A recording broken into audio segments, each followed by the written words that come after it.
इस वीडियो में हम बात करेंगे चीन को पछाड़ने के लिए भारत के ब्रह्मास्त्र के बारे में।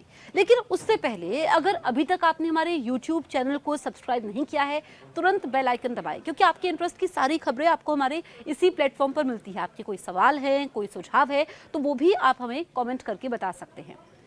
दरअसल जंग होने पर विमानवाहक युद्धपोतों का इस्तेमाल जोखिम भरा हो सकता है, क्योंकि युद्धपोत पर लंबी दूरी की मिसाइल से निशाना साधा जा सकता है।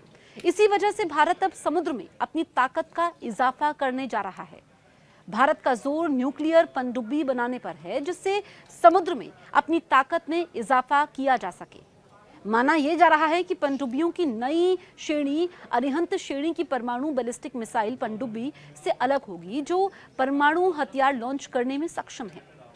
450 बिलियन रुपए का बजट समुद्र में ताकत बढ़ाने की अपनी योजना के तहत भारत 2 परमाणु संचालित अटैक सबमरीन बनाने जा रहा है। भारत की यह महत्वाकांक्षी योजना हिंद महासागर में चीन की बढ़ती नौसैनिक मौजूदगी और उसके बढ़ते वर्चस्व का मुकाबला करने के लिए है। एक विदेशी न्यूज एजेंसी ने भी इस बात की पुष्टि की थी कि केंद्र सरकार ने 2 नए एसएसएन के निर्माण की योजना को मंजूरी दे दी है। 2 एसएसएन बनाने पर लगभग 450 बिलियन रुपए ये खर्चा आएगा।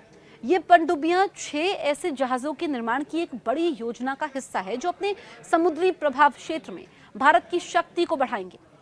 रॉयटर्स की रिपोर्ट में बताया गया है कि इन एसएसएन का निर्माण लॉर्सन एंड टुर्बो की मदद से विशाखापट्टनम में सरकारी जहाज निर्माण केंद्र में किया जाएगा। ये नई पनडुब्बियां पारंपरिक डीजल से चलने वाली पनडुब्बियों की तुलना में तेज, शांत और लंबे समय तक पानी के नीचे रहने में सक्षम होंगी।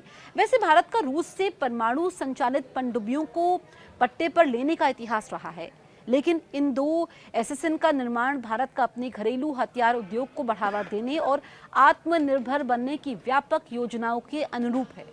इसकी एक वजह 2020 में विवादित हिमालयी सीमा पर चीन के साथ घातक झड़पों के बाद बढ़ा तनाव भी है। इस योजना को कहा जाता है प्रोजेक्ट 75। एसएसएन हासिल करने की भारत की योजना को प्रोजेक्ट 75 के रूप में जाना जाता है। भारत की एसएसएन बनाने की चाह विशेष रूप से चीन से बढ़ते खतरों के बीच अपनी समुद्री और युद्ध क्षमताओं को बढ़ाने की रणनीतिक आवश्यकता से उपजी है। हालांकि इस कार्यक्रम को काफी देरी का सामना करना पड़ा है। प्रोजेक्ट 75 को पहली बार 2015 में सरकारी मंजूरी मिल गई थी, लेकिन लगभग 1 दशक बीत जाने के बाद भी भारतीय नौसेना की एसएसएन को पाने की इच्छा अधूरी रह गई है।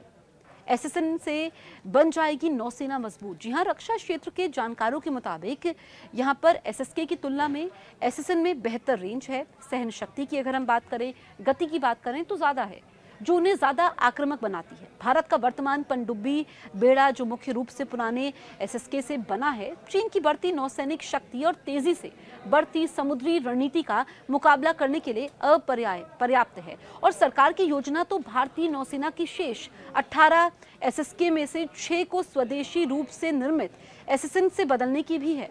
इसके लिए 30 वर्षीय योजना बनाई गई है।